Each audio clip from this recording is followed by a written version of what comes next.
There was a young tree named Verity. They loved the sun, and they loved the shine, and they loved the clarity. Verity means truth, after all. On a day where the flowers bloomed bright, two butterflies near the sapling gave flight. Their conversation was not one of bliss. In fact, it went something like this. My best friend has left me, and I have none but despair, one said. I have no choice but to mourn this love affair. The other said, I am sorry you feel that way, friend.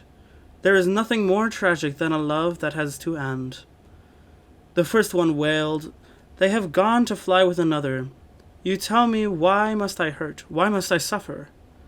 The purple friend replied, There is no action you can take. Love isn't a choice. It is simply fate. Verity heard this with their wise branches and responded, I think you're wrong.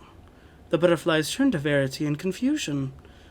Both were stunned and surprised at the plant's delusion. The purple one said, If love is a choice, how can my friend suffer so? Their love has left them. There is nowhere for the affection to go. The tree calmly said, That is infatuation, not love. It is gentle, but weaker than a dove. Tell me, what is your name, beautiful insect? Please tell me, for I like to be direct. The butterfly said, My name is Kelebek, first of my kind. I'm the wisest of my village, the absolute greatest of mind. If you'll excuse me, I have to care for my friend. Unlike you, I care about making their sadness end. Verity scoffed softly as they watched the bugs leave. They let their branches settle, thinking only of how Kelebek could be so naive. A month, a day, a rainbow later, Kelebek came back, this time with a tiny alligator. Verity rolled their metaphorical eyes and started to speak. There comes that Kelebek, the bug that makes me want to shriek. Kelebek said, Calm down, you piece of old bark. You're simply proving my point. You're more annoying than a lark. Verity began to respond, but the reptile spoke first. Oh, wise tree, my heart feels like it's about to burst. Lately I've been so bored of my husband. My heart does not long for him. It is quite unaccustomed. Kelebek gave a smirk and taunted.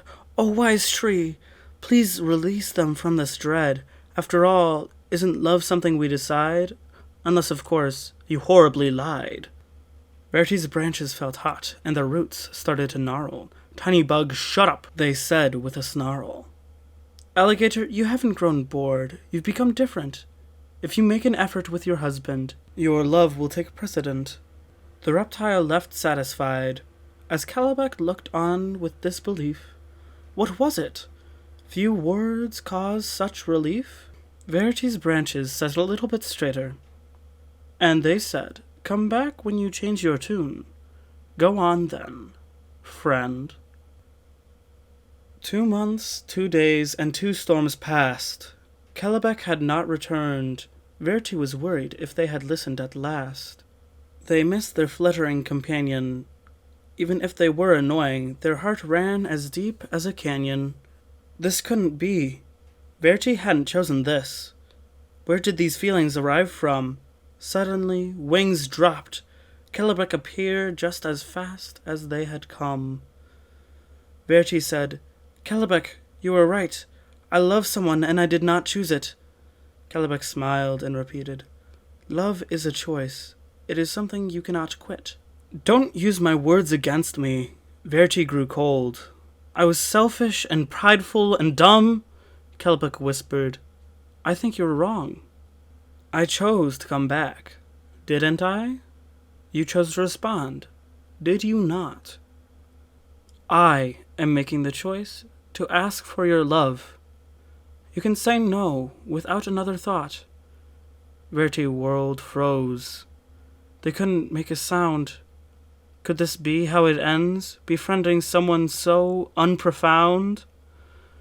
Their leaves rose to meet with their friend. The tree said, I am making the choice to love you, and I think we should make amends. And Kelebek the butterfly returned every day, where the friends talked of love and loss, for as long as they could stay awake.